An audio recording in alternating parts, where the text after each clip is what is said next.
Welcome to another edition of Tennis Picks and Bets. I'm John, and as always, you can find me on Twitter at JRTweetsTennis.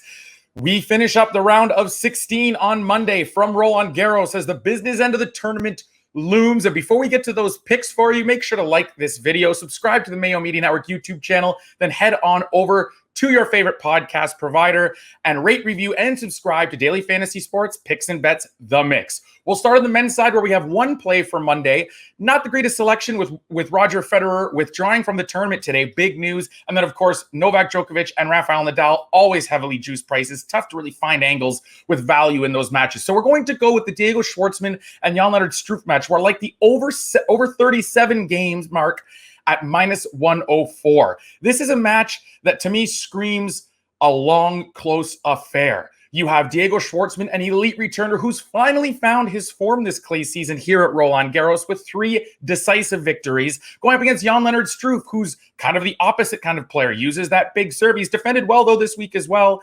And I have to say, I didn't really give him that much respect and didn't think he could carry forward that form from the first 2 matches, and he did against Carlos Alcaraz. So it's time to put a little respect on his name, and we're going to go ahead and say we get this over 37. You have, again, Jan Struff, big serving player, has been in great form. Took out Andre Rublev in the first round, one of the best players on tour for the men.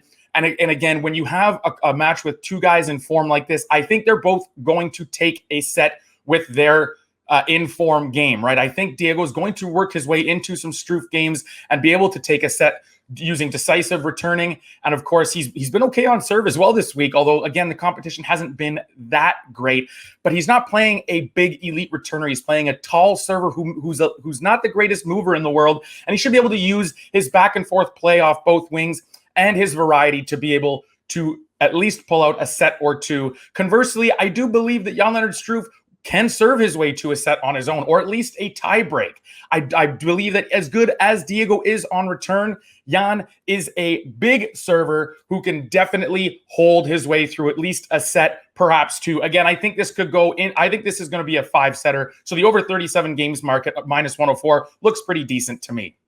The other 2 matches, we'll head over to the women's side. We'll begin with Barbara Krejcikova, minus 3 games against Sloane Stephens at minus 115. Let me preface this by saying it is great to see Sloane Stephens returning to the clay and playing well again. When she is on like she has been this year, her game is so fun to watch. She can move well. She can defend well. And when the time calls for it, when a short ball is sitting in the center of the court, she can really put it away and generate her own pace.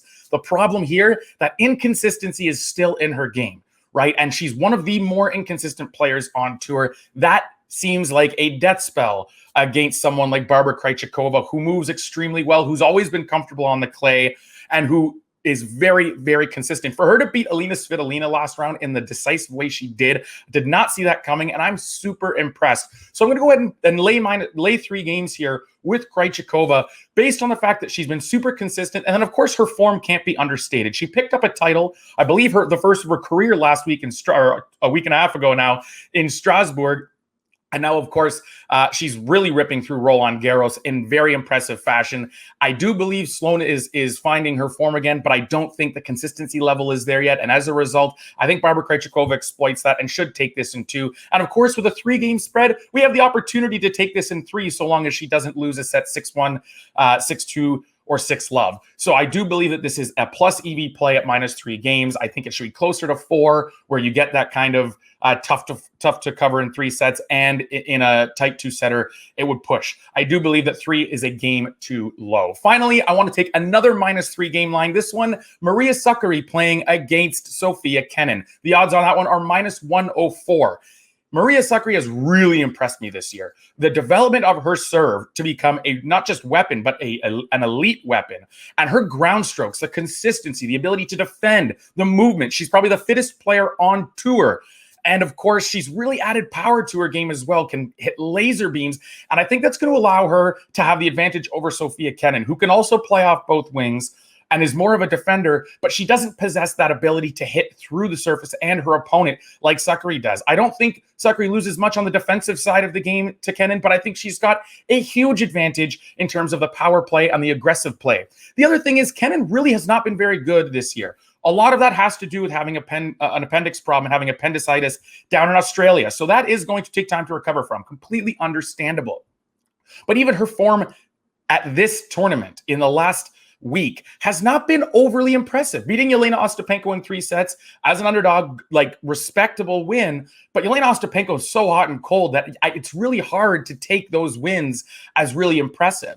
Then she beat someone that she was supposed to beat all along. And then in Haley Baptiste, although I thought Haley Baptiste was competitive and I thought that there might have been some value in her taking a set, she nearly did. She led 5-4 before collapsing and losing in straights. And then, of course, you've got Jessica Pegula. She needed 3 sets to win that. Now, Pegula's been better this year on clay than in the past, but that's not saying much. And I'm still not convinced that Pegula is that's a good win, especially needing 3 sets to do it. So I'm going to take her form this week with a grain of salt. While I look at Sakkari's wins, I mean, just the Elise Mertens win alone, she dropped a tiebreak in the 2nd set, but the other 2 sets were pretty much hers, especially the 3rd where she wrapped it up and that fitness really came through, taking it 6-2. I have a lot more confidence in Maria Sakkari's game than I do in Sofia Kenin's. And once again, I think this should be at 4 to 4.5 games. So lots of room to lay 3 games here at -104 with the Greek. We'll be back for the quarterfinal bets on Monday for Tuesday's matches, of course. The quarterfinals begin Tuesday, and I can't wait to get started